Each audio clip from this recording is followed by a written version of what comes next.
Coming up on First at 4, one Eastern Kentucky legal aid organization says flood survivors may not have received all the FEMA help they could have received.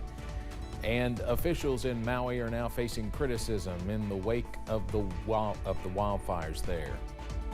And temperatures are below average on Tuesday and Wednesday, but more heat is on the way. Those details coming up as Mountain News First at 4 starts right now.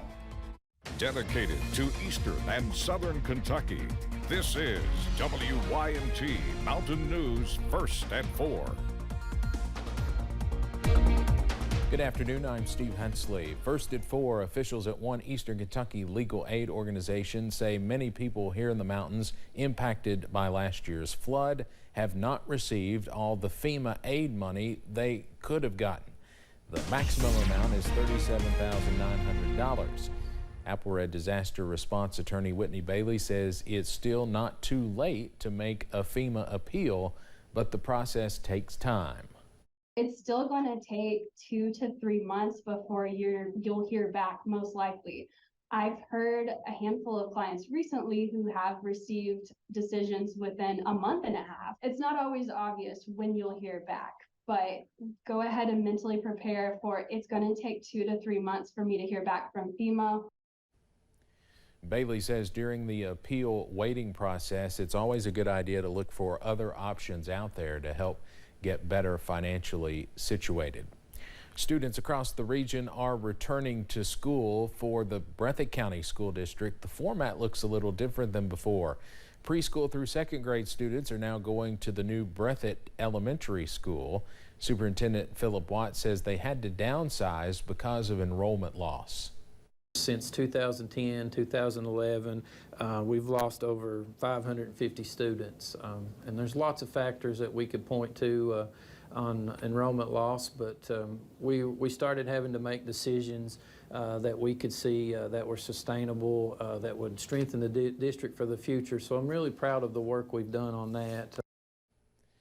3rd through 6th graders will attend Sebastian Elementary, while 7th and 8th graders are attending Breathitt County High School. We'll have more about this at 6. The Harlan Independent Schools football field will soon be updated. The school board approved the $5.6 million investment. Superintendent C.D. Morton says they had tried to do this for nearly a decade. We've been talking about this since I became superintendent back in 2013, and obviously we've had COVID and a number of other issues that kind of got in the way of what we wanted to accomplish sooner, but we're really excited to finally get to this point.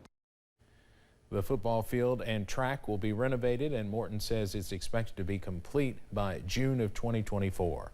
Coming up at 6, Morton talks about why this is important for the Green Dragon family. The final stop of the Country Music Highway Tribute Show will be this Saturday in Prestonsburg. The concert will take place at the Mountain Arts Center in Prestonsburg.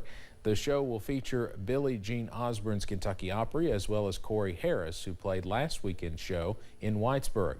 Joshua Ball with Shaping Our Appalachian Region, or SOAR, says people can expect a more traditional show this time around. It'll be a little bit more of a traditional concert setup with the Mountain Arts Center Theater, but we're going to have food trucks outside, music starting at 2 o'clock and going until 10 o'clock or whenever the last band wants to stop playing, and that's the Kentucky Opry. Ball also says SOAR has plans for next year's events. Those will be in Ashland, Russell, and Louisa in 2024.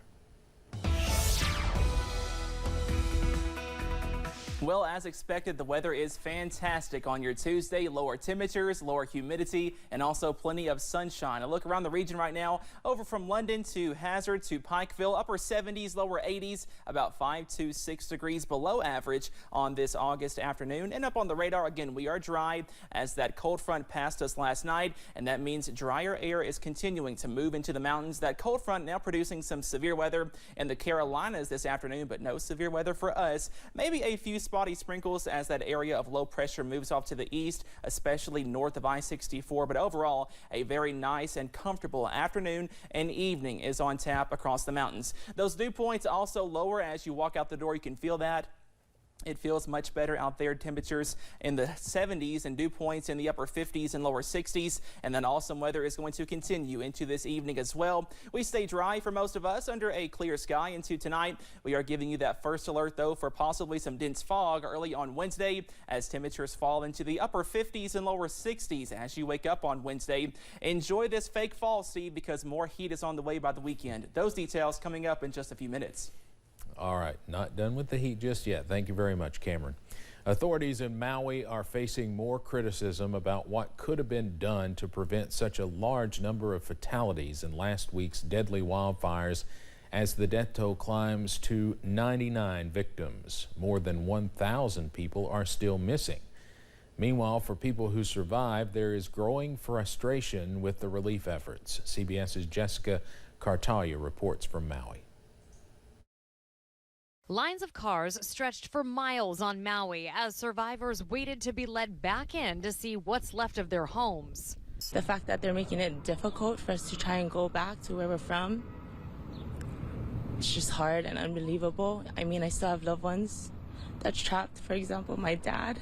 Inside hard-hit Lahaina, residents organized their own food relief efforts for those who didn't leave the wildfire zone. Our water system was shut down at the time, so we gathered up bunches of water, famous Maui red hot dogs that we cherish and love.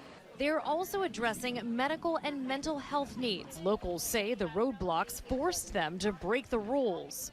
And I ask people, what would we really have right now if we didn't break those rules? People would be starving.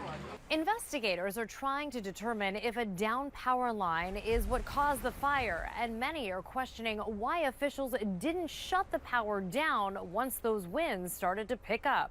Hawaiian Electric defended not having a shutoff program like some other utilities, calling the practice controversial. It's not universally accepted. It can be seen as creating a hardship for those customers that have medical needs that are at higher risk.